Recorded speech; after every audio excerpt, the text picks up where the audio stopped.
জনগণ যাকে ভোট দেয়, জনগণ যাকে নির্বাচিত করে তিনি রাষ্ট্র চালাবেন, তিনি সরকার প্রধান হবেন, সেটা আপনি নির্ধারণ করার কি? এটা তো আপনার নির্ধারণের এখতিয়ার না। আপনার দলের দিকে আপনি তাকিয়ে দেখেছেন আপনার মৃত্যুর পরে আপনার দল কে চালাবে?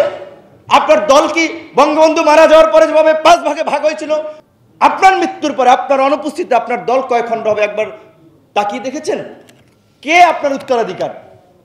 রাজনীতিতে কারা এমপি মন্ত্রী হবে, মেয়র হবে, ডিপ্লোম্যাট হবে, এইটা যদি ভারত নির্ধারণ করে দেয় এবং কারা সরকার গঠন করবে সেইটা যদি ভারত ঠিক করে দেয়, তাহলে তো এই দেশের জনগণ ভারতকে বন্ধু ভাবতে পারে না।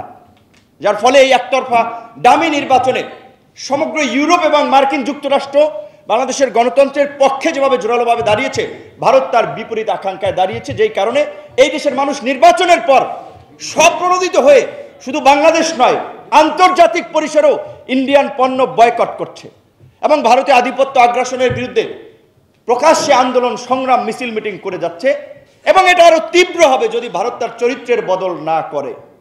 নিশ্চয়ই আপনারা একমত না ভারত আমাদের যে আধিপত্য এবং আগ্রাসন চালাচ্ছে, আপনারা কি মনে করেন চালাচ্ছে?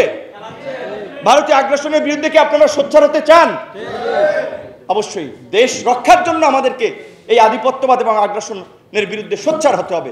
সাইফুল ভাই বলেছেন, খোকন ভাই বলেছেন, এটিকে আওয়ামী লীগের দলীয় সম্পত্তি না প্রধানমন্ত্রীর পৈতৃক সম্পত্তি, যে তিনি চলে যাওয়ার পরে কে এই সম্পত্তির মালিক হবে, তিনি উত্তরাধিকার নির্ধারণ করে দিবেন যে কে আপনার রাষ্ট্র চালাবে।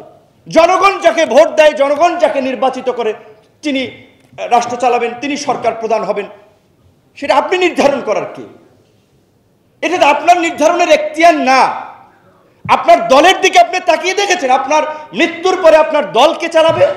আপনার দল কি বঙ্গবন্ধু মারা যাওয়ার পরে যেভাবে 5 ভাগে ভাগ হয়েছিল, মিজানুর রহমানের নেতৃত্বে একদল, কামাল হোসেনের নেতৃত্বে এক খণ্ড, অমুকের নেতৃত্বে এক খণ্ড, আপনার মৃত্যুর পরে আপনার অনুপস্থিতিতে আপনার দল কয় খণ্ড হবে একবার তাকিয়ে দেখেছেন? কে আপনার উত্তরাধিকার? জয় ভাগিনা সে তো বাংলায় ভালো করে বলতে পারে না। পুতুলের কথা বলছেন, শুনছি অনেকে বলছে যে পুতুলকে পরবর্তী উত্তরসূরি তৈরি করার জন্য ইন্ডিয়াও হেল্প করতেছে, যেই কারণে বিশ্ব স্বাস্থ্য সংস্থার রিজিওনাল কান্ট্রি ডিরেক্টর বা আঞ্চলিক আপনার এই কর্মকর্তা নির্বাচনের ক্ষেত্রে ভারত খুব সহযোগিতা করেছে, যার অফিস ভারতে, যাতে তাকে নার্সিং করতে পারে ভারত এখন থেকে। সেটা কি সম্ভব? জাতীয় চার নেতার পুত্র সোহেল তাজ ছিলেন, নেতৃত্ব দেওয়ার মতো কেপাবল লোক, আগে আউট। কারণ আওয়ামী লীগ তো কার্যত এখন আর গণমানুষের দল নাই। প্রথমত এইটা হচ্ছে মানে লুটেরাদের দলে পরিণত হয়েছে, দুর্বৃত্তদের দলে পরিণত হয়েছে। আজকে নির্বাচনকে কার্যত নির্বাসনে পাঠিয়ে দিয়েছে। 139টা উপজেলায় নির্বাচন হয়েছে, তারা মুখে বলছে 15 থেকে 20% ভোট পড়ছে, কার্যত ভোট 10%-এর বেশি পড়ে নাই। জাতীয় নির্বাচনেই যেখানে 5 থেকে 7%-এর বেশি ভোট পড়ে নেই, উপজেলা নির্বাচনে কে যাবে? তো নির্বাচন কমিশনারদেরকেও আমরা বলতে চাই, এই নির্বাচনী কর্মকাণ্ডের নামে তামাশার সাথে যারা জড়িত আছেন তাদেরকে বলতে চাই, অনতি বিলম্বে জনগণের পয়সা খরচ করে এই তামাশা বন্ধ করেন।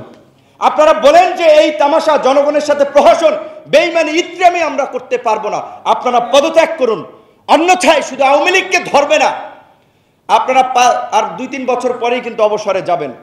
জনগণ কিন্তু রাস্তাঘাটে ক্ষমা করবে না।